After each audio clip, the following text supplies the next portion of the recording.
Hello to everyone. My name is Matteo Ciantia from the University of Dundee, and I'm going to present a work titled Experimental and DEM Study of Monotonic and Cyclic Simple Shear Testing of an Angular Sand. This work was done together with my students Marco Previtali and Tolga Kahir. So, the direct simple shear apparatus is a laboratory tool aimed at probing soil behavior in uniform conditions when principal stress conditions rotate. Now, it is known that boundary actually have an influence on the soil state, and this is the reason that the apparatus has been analyzed numerically in the past as a small boundary value problem. So the question is, should we then stick to using the hollow cylinder apparatus if we want to test our sand in such conditions? Well, considering that testing is complex and long, perhaps it's better to perform further numerical analysis, maybe we're using advanced quantitative models to try and understand how important these boundary effects are on the soil response. And in fact, this is the goal of this presentation. However, in this case, the discrete element method is going to be used in particular, and we are going to model the behavior of angular sands.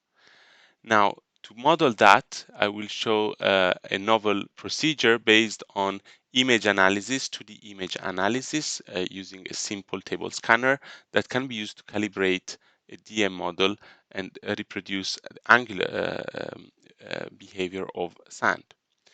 This is the outline. So first I will present this efficient DEM model for angular sands. Then I will move to the calibration of this model and show some result of the cyclic simple shear and comparing our DEM with our experiments.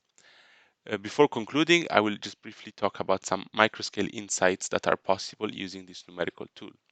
So for those who are not familiar, the discrete element method is a numerical way, a model where grains are reproduced as ideal rigid bodies that interact between each other through contact laws. To reproduce shape in DEM, there are various ways. Well, one is to use non-spherical particles. This can be recreated, and we see here, for example, a real sand specimen and a scan of it with a CT scanner and a reconstruction by using, well, ellipsoids, clumps, such in this case where particles are spheres are overlapped in order to fill and reproduce the shape of the grain, polyhedral or R blocks for those familiar with PFC, superquadratics, combination, so poly superquadratics, level set, etc. The common denominator of all of this is that they are computationally very demanding or more demanding because of contact detection related issues. So is it possible to reproduce shape in DEM using spherical particles? The answer is yes. Of course, there are some limitations in the approach, but the answer is yes. First is to fix particle rotation. In this way, the contact sliding friction is then tuned in order to capture the macroscopic behavior. And this method works quite well. Then we can also use contacts at a distance. So basically using far field, let's say interactions, it is possible to have contacts with particles that a sphere cannot reach, but maybe an angular shaped grain could. And finally, moment resisting contact models, in particular the Iwashida Noda of 98 will be used. Basically, we introduce a rolling resistance at contact level.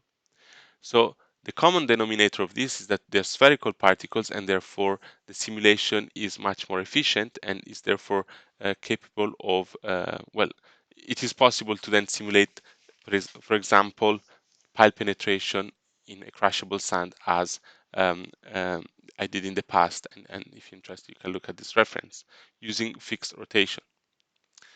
Now, in this presentation, I will show moment resisting contact model and the way to efficiently calibrate it. So basically, we account for particle shape by introducing a rolling resistance, so at the contact level.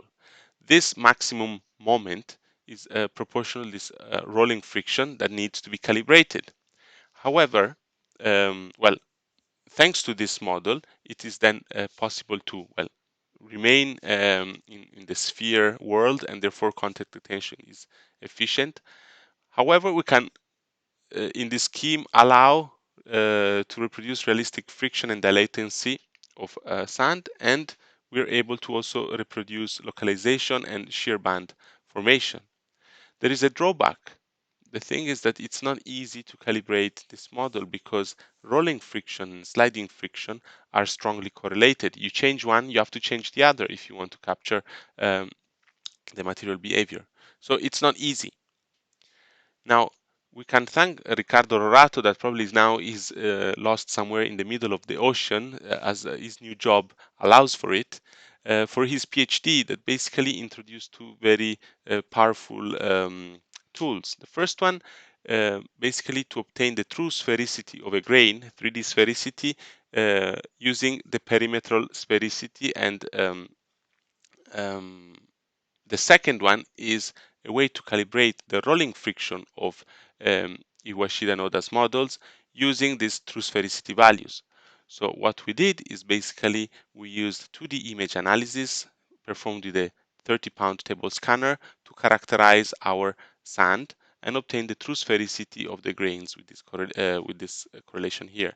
Then true sphericity using Rorato's model was assigned to each grain, and therefore each contact has a rolling friction assigned according to the experimental value. So what were the experiments? Well, we performed monotonic and cyclic simple shear test on deco gravel and angular sand. Details are in the paper, and here I report some results. To calibrate the model, first we made a simplification. Instead of simulating the full cylinder, we uh, we constrained ourselves into plane strain conditions using periodic boundary, and then by moving the sidewalls, we rotating the sidewalls, we impose the simple shear, and calibration of rolling friction was done as presented, whereas the sliding friction was matched by um, fitting the monotonic test, undrained and drained. Here, experiments, on the right, the DEM. We can then, once calibrated, simulate the cyclic simple shear, and here we see the number of cycles to liquefactions are pretty similar, and here again a summary, and you can see this in the paper with the cyclic strength ratio, number of cycles, DEM, and experiments.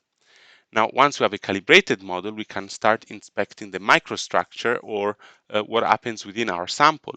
We see, for example, that the shear stress on the top wall, that is actually the one that we are imposing, is what we impose. These are quasi-static. The inertial number is very small. However, inside the sample and at the bottom boundary, it's not exactly the same.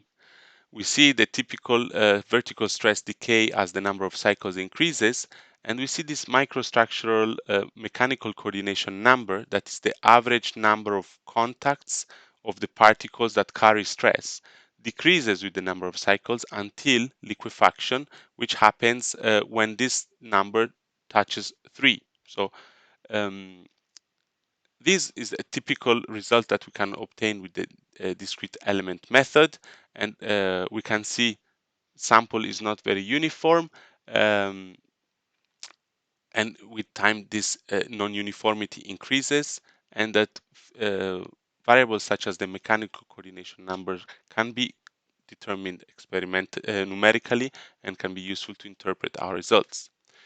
For example, we see that for all the simulations performed, when this Zm touches a value of 3, the vertical stress goes to 0. Basically, we liquefy when this value is reached.